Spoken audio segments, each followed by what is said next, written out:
Hello students, today I am going to discuss the active passive transformation in case you are having two objects in your sentence.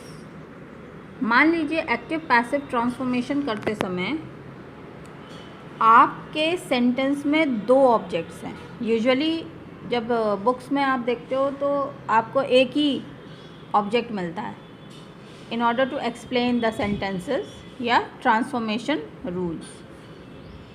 एक exceptional या थोड़ा सा tough case है कि अगर उस sentence में दो ऑब्जेक्ट हैं, तो पहले तो हम सेंटेंस लेंगे और उसमें ये विजुअलाइज कर लें, ये देख लें कि दो ऑब्जेक्ट्स कौन कौन से हैं, कैसे पता लगाते हैं.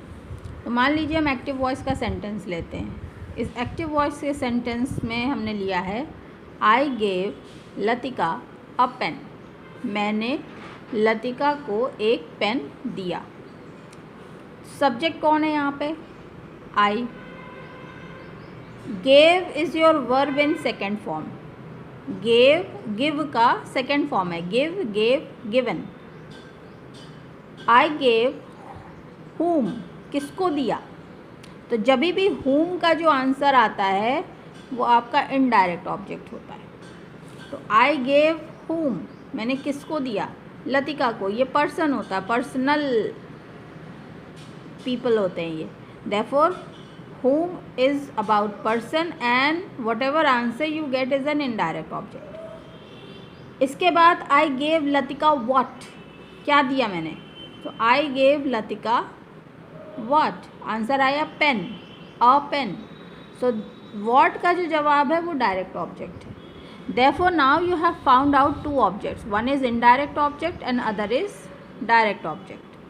अब अगर इसको आप पैसिव में बदलेंगे तो पैसिव में बदलते समय क्या करना है? ऑब्जेक्ट को आगे लेके आना है. So the now question arises is कौन सा ऑब्जेक्ट आगे लेके आएँ, व्हाट वाला या whom वाला. यानी डायरेक्ट ऑब्जेक्ट को आगे लेके आएँ या इनडायरेक्ट को आगे लेके आएँ.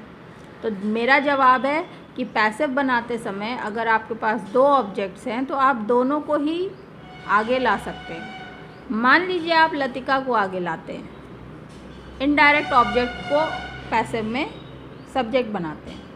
So the answer will be Latika was. Was क्यों लगाया? क्योंकि ये वर्ब इन सेकेंड फॉर्म है. टेंस नहीं बदलना होता है जब हम एक्टिव से पैसिव ट्रांसफॉर्मेशन कर रहे होते हैं. देयरफॉर लतिका, क्योंकि सिंगुलर पर्सन है ये, तो हमने लिया वॉज. अगर प्लूरल होता तो वर ले लेते. लतिका वॉज गिवन, गेव की third form given. A pen, ये दूसरा वाला ऑब्जेक्ट जो बचा हुआ है वो अपनी जगह पे as it is. Latika was given a pen by me. I बदल जाएगा मी में. प्रोनाउन अप्रोप्रिएटली आप बदलेंगे.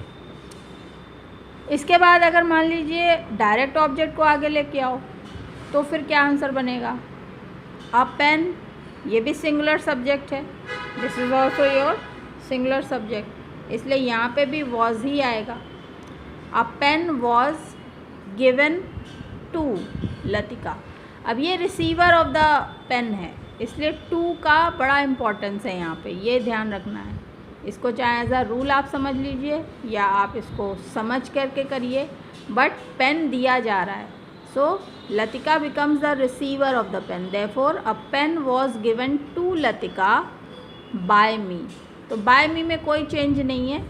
आई सब्जेक्ट बदल जाएगा मी में, जो कि whenever active is changed to passive. Option केवल ये है कि दोनों में से कौन सा ऑब्जेक्ट हम आगे ले आएँ. तो चाहे लतिका को ले आएँ चाहे पेन को ले आएँ. ऑब्जेक्ट के नंबर के हिसाब से हम ऑक्सिलरी वर्ब का चॉइस करेंगे. यहाँ पे लतिका भी सिंगुलर थी इसलिए वॉज लिया, और पेन भी सिंगुलर है इसलिए वॉज लिया. अगर यहाँ पे पेन्स होता, प्लूरल कर देते हैं, तो ये दूसरे केस में हो जाता pens were given to Latika.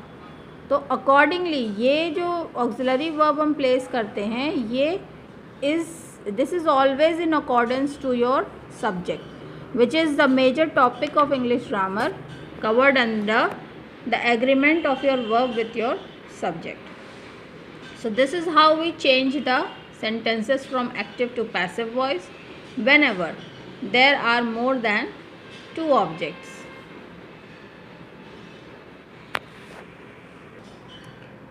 Very quickly let's have a look at another example. एक और example ले लेते हैं, which is she will tell us a story. she हो गया subject, will tell is verb in first form, therefore future tense का ये sentence है. she will tell whom का जवाब आया us, therefore us हो गया indirect object. she will tell us what? story, direct object. तो ये आपका हो गया एक्टिव वॉइस का सेंटेंस, फ्यूचर टेंस है और साथ ही साथ दो ऑब्जेक्ट्स अवेलेबल हैं, एक डायरेक्ट और एक इनडायरेक्ट. अब इसको आइए बदलते हैं पैसिव में. तो फिर से क्योंकि दो ऑब्जेक्ट हैं इसलिए दो आंसर अवेलेबल हैं. पहला आंसर हो जाएगा, अगर हम अस को आगे लेके आते हैं, we make us as the subject of the sentence, we shall be. Be आ जाता है जब आप पैसिव वॉइस बनाते हैं. इनडेफिनेट फ्यूचर का अगर आप पैसिव बनाएंगे तो बी आएगा. तो we shall be told. Tell का थर्ड फॉर्म क्या है? टोल्ड. Tell, told, told. तो we shall be told what? A story. दूसरा वाला ऑब्जेक्ट ऐसे ही उतार लेंगे, बाय हर. शी बदल जाएगा हर में. अगर आप अ स्टोरी को सब्जेक्ट बनाते हैं, if you make the subject of direct object, then it will become a story, will be.